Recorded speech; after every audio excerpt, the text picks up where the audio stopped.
Hello and welcome to all. आप सभी का स्वागत है। हम लोग बात कर रहे हैं एनसीईआरटी क्लास 6 पे। और आज का जो हमारा चैप्टर है वो है फिफ्थ चैप्टर, राज्य, राजा और एक प्राचीन गणराज्य।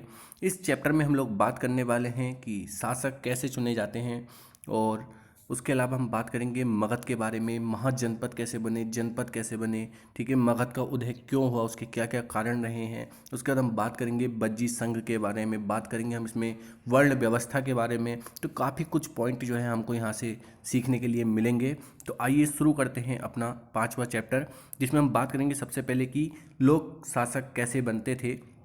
तो आप सभी जानते हो कि लगभग 50 वर्ष से हम लोग जो है चुनाव के माध्यम से अपने शासकों को चुनते हैं, लेकिन बहुत पहले जो लोग शासक बने वो कैसे बने, तो उसमें जो है संभवतः जो वहाँ के जन यानी कि जो वहाँ के लोग होते थे वो उनको चुनते थे। लेकिन करीब 3000 साल पहले राजा बनने की प्रक्रिया में एक परिवर्तन कुछ दिखाई देता है हमको। वहाँ पे जो राजा बनते थे वो बड़े बड़े यज्ञों को अनुष्ठान करते थे, और उन यज्ञों के माध्यम से हम राजा का चुनाव करते थे। ऐसा ही एक यज्ञ का नाम हम लोगों ने सुना है, जिसको हम लोग जो है अश्वमेध यज्ञ कहते हैं। अश्वमेध यज्ञ में क्या होता है कि इसमें एक घोड़ा छोड़ा जाता था।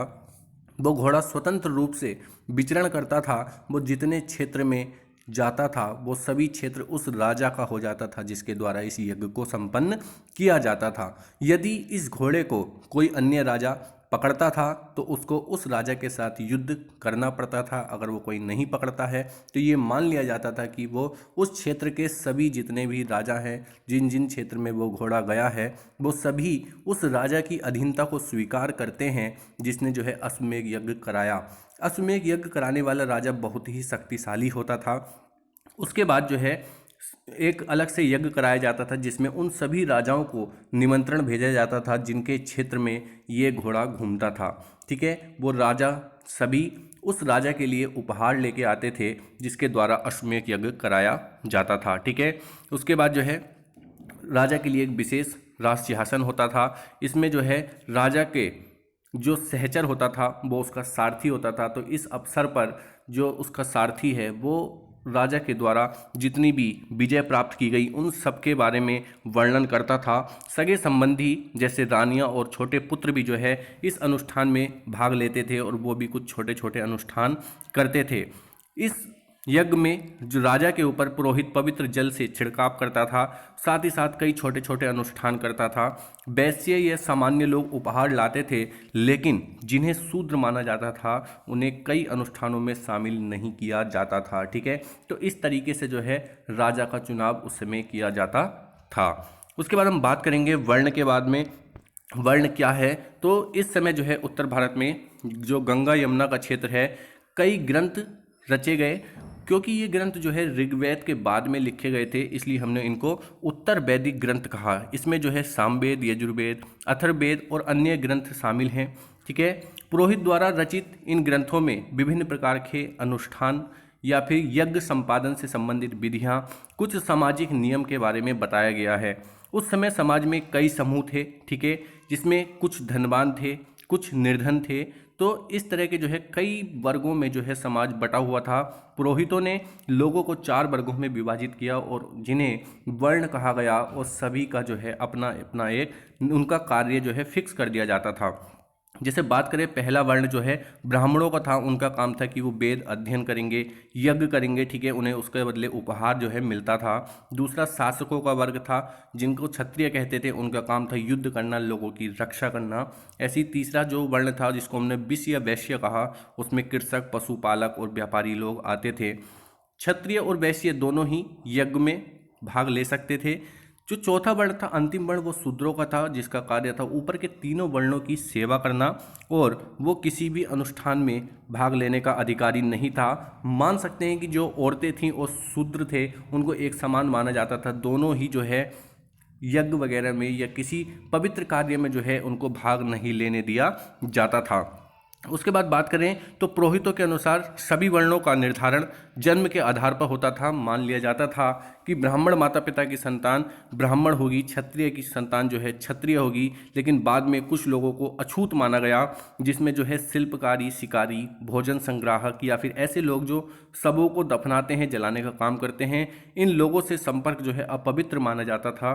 कई लोगों ने ब्राह्मणों द्वारा बनाई हुई इस व्यवस्था को स्वीकार नहीं करा। कुछ लोग स्वयं को पुरोहित से श्रेष्ठ मानते थे। कुछ लोग जन्म के आधार पर वर्ण निर्धारण सही नहीं मानते थे।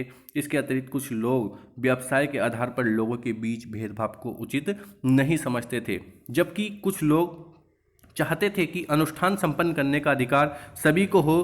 कई लोगों ने छुआछूत की आलोचना करी। इस उपमहाद्वीप के पूर्वोत्तर क्षेत्र जैसे कई इलाकों में सामाजिक आर्थिक असमानता बहुत कम थी, जहां पुरोहितों का प्रभाव भी बहुत सीमित था। ठीक है, तो इस तरीके से जो है धीरे धीरे लोगों में जो है इस वर्ण व्यवस्था को इस कदर बैठा दिया गया कि इसमें जो मैक्सिमम लोग थे उनको दबाया और कुचला गया, जिसका उन्होंने विरोध किया। उसके बाद नए नए धर्मों का उदय होता है, वो सब हम जो है इसके बाद में देखेंगे। इसके बाद हम बात करते हैं जनपद के बारे में। जनपद क्या होता था? तो जो महायज्ञ करते थे जो राजा, उनको जो है अब उस जनपद का राजा मान लिया जाता था। जनपद का मतलब होता है कि जन के राजा, जहाँ पर जो है जन निवास करते हैं। जन का मतलब होता है कि जहाँ पे लोग निवास करते हैं। ठीक है, लोगों के बसने की जगह या जन के बसने की जगह को हमने जनपद कहा।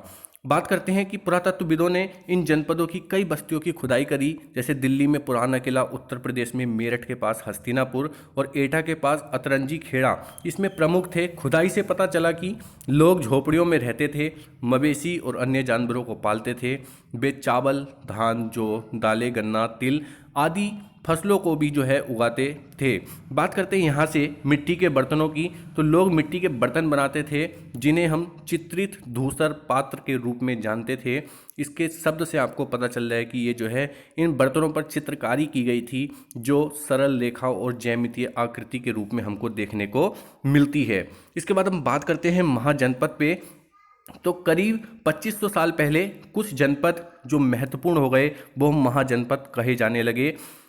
अधिकतर महाजनपदों की एक राजधानी होती थी, जिसकी चारों ओर से किलेबंदी की जाती थी। ठीक है, ऐसा करने के पीछे कई कारण थे, जिसमें से अन्य राजाओं के आक्रमण से अपनी राजधानी को सुरक्षित करना, दूसरा बड़ी बड़ी विशाल दीवारें बनाकर अपनी समृद्धि और अपनी शक्ति का प्रदर्शन करना, ये सब भी जो है इसके अंतर्गत शामिल था। इसी के साथ उस क्षेत्र में रहने वाले लोगों पर एक अच्छा नियंत्रण रखा जा सके, इसलिए भी किलेबंदी की आवश्यकता पड़ती थी। लेकिन इस सब में बहुत अधिक मात्रा में परिश्रम और श्रम की जरूरत थी।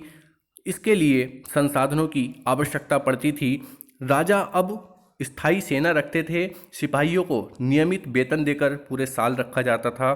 कुछ भुगतान संभवतः आहत सिक्कों में किया जाता था। हम बात करेंगे आहत सिक्कों के बारे में आगे। आहत सिक्कों के बारे में इतना समझ लीजिए, आहत सिक्कों को हम पंच मार्क्ड कॉइन कहते हैं और ये हमारे सबसे पुराने सिक्के हैं। ठीक है, इसमें जो है एक धातु के टुकड़े को पंच करके जो है उस पर एक आकृति छाप कर जो है सिक्का बनाया जाता था। अब हम बात करते हैं कर के बारे में। तो महाजनपद के जो राजा थे वो विशाल किले बनवाते थे, बड़ी सेनाएं रखते थे, उनको संसाधनों की आवश्यकता थी, उसमें कर्मचारियों की आवश्यकता होती थी। तो इन सब के लिए अब लोगों के द्वारा जो उपहार दिए जाते थे उन सब पर निर्भर नहीं रह सकते थे। अब वो नियमित रूप से कर वसूलने लगे।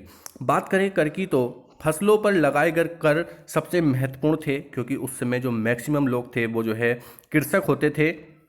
प्रायः उपज का 1/6 भाग कर के रूप में लिया जाता था, जिसे हम लोग भाग कहते हैं। बहुत ही महत्वपूर्ण बात है, इसको आपको याद रखनी है कि इस समय जो कर था, जिसको हम 1/6 हिस्सा था, उसको जो हम क्या कहते थे, उसको हम भाग कहते थे। ठीक है, आपको ये बात याद रखनी है और ये बहुत बार पूछा गया क्वेश्चन है। ठीक है, उसके बाद हम बात करें कि कारीगरों से भी कर लिया जाता था, लेकिन उनसे श्रम के रूप में श्रम के रूप में कर लिया जाता था।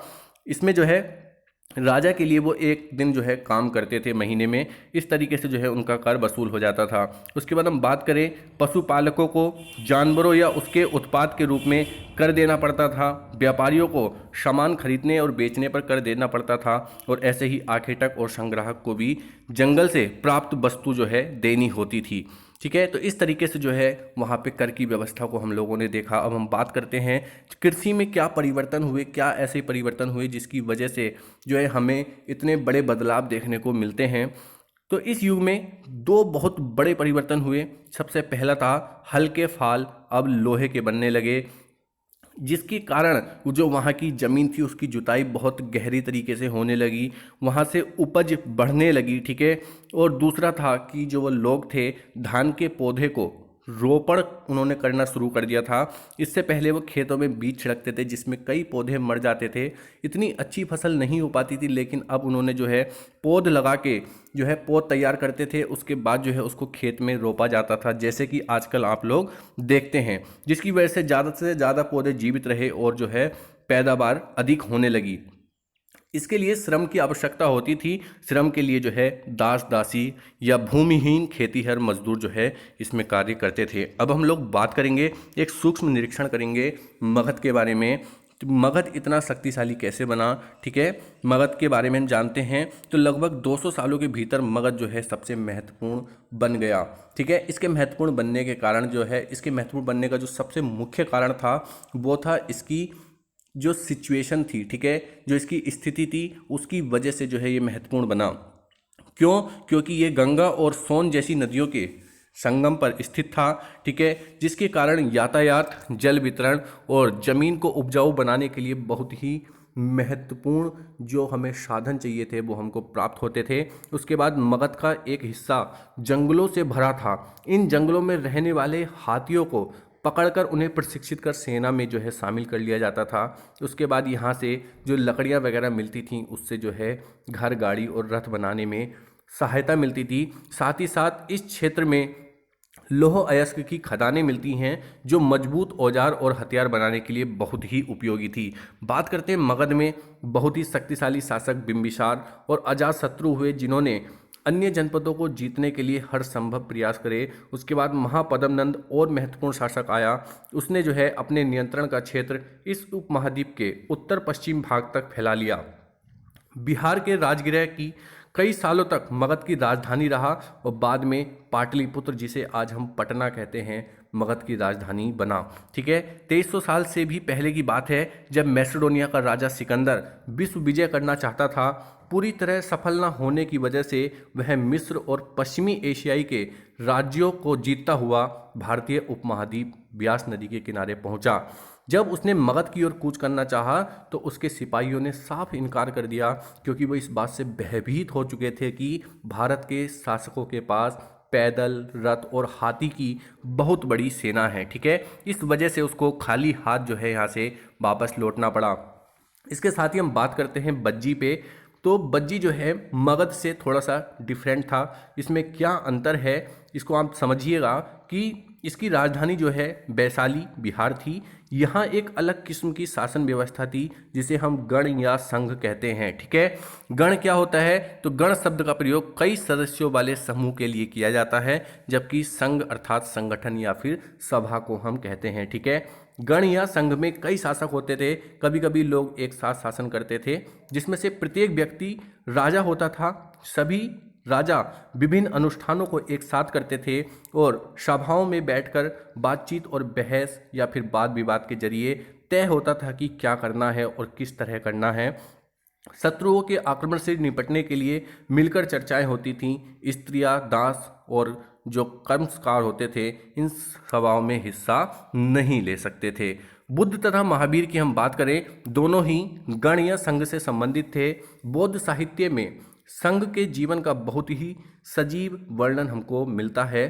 ठीक है। यहाँ पे हम बात करेंगे कि बज्जी संघ का जो वर्णन है वो हमको दीर्घ निकाय से लिया गया है। ठीक है। जो एक प्रसिद्ध बौद्ध ग्रंथ है जिसमें बुद्ध के व्याख्यान दिए गए हैं। करीब 2300 साल पहले जो है इसको लिखा गया था। तो बात करते हैं अजातशत्रु और बज्जी संघ के बीच में। ठीक है। तो अजातशत्रु बज्जी संघ पर आक्रमण करना चाहते थे। उन्होंने अपने मंत्री वशक्कार को बुद्ध के पास सलाह के लिए भेजा।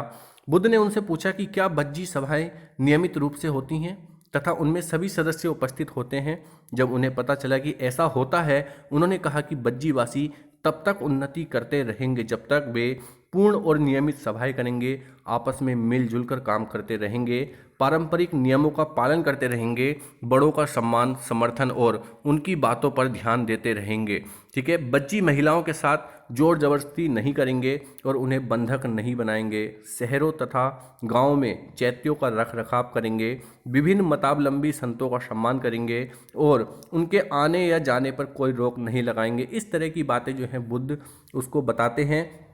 जो उनका कहने का मतलब ये था कि जब तक कि जो बज्जी के लोग हैं वो एक दूसरे का साथ देते रहेंगे, जब तक कि उनमें एकता का जो भाव है वो बना रहेगा, तब तक जो है उनको हराना जो है असंभव होगा। कई शक्तिशाली राजा इन संघों को जीतना चाहते थे, इसके बावजूद उनका राज्य अब से लगभग 1500 साल पहले तक चलता रहा। उसके बाद गुप्त शासकों ने गण और संघ पर विजय प्राप्त करने का जो है कार्य किया था, जिसको हम आगे देखेंगे। इसके बाद यहाँ पे बात की गई है एथेंस के बारे में।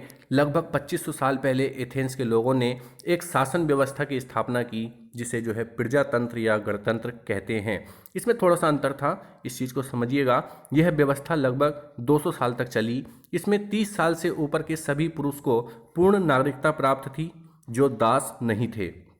वहाँ एक सभा थी जो महत्वपूर्ण विषयों पर निर्णय लेने के लिए साल भर में कम से कम 40 बार बुलाई जाती थी। इस सभा में सभी नागरिक भाग ले सकते थे। शासन के कई पदों पर नियुक्तियां लॉटरियों द्वारा की जाती थीं। सभी नागरिकों को सेना और नौसेना में अपनी सेवाएं देनी होती थीं। औरतों को नागरिक का दर्जा नहीं मिलता था। व्यापारी तथा शिल्पकारों के रूप में एथेंस में रहने और काम करने वाले बहुत से विदेशियों को भी नागरिक का अधिकार नहीं मिले थे। एथेंस में खदानें, खेतों और घरों में कार्यशालाओं में काम कर रहे दासों को भी नागरिक अधिकार प्राप्त नहीं थे। तो ये इस जो है कुछ अलग ही तरह के प्रजातंत्र या फिर गणतंत्र हमको यहाँ पे देखने को मिलता है। तो इसमें जो है अंत में इस पे चर्चा की गई है। तो इस तरीके से हमने मगध, बज्जी और वर्ण के बारे में समझने की कोशिश की। शासकों का चुनाव कैसे होता था, इन सब चीज़ को हमने इस चैप्टर में देखा। इसके बाद आगे हम लोग जो है और भी बात करेंगे। तब तक के लिए धन्यवाद, नमस्कार, जय हिंद, जय भारत।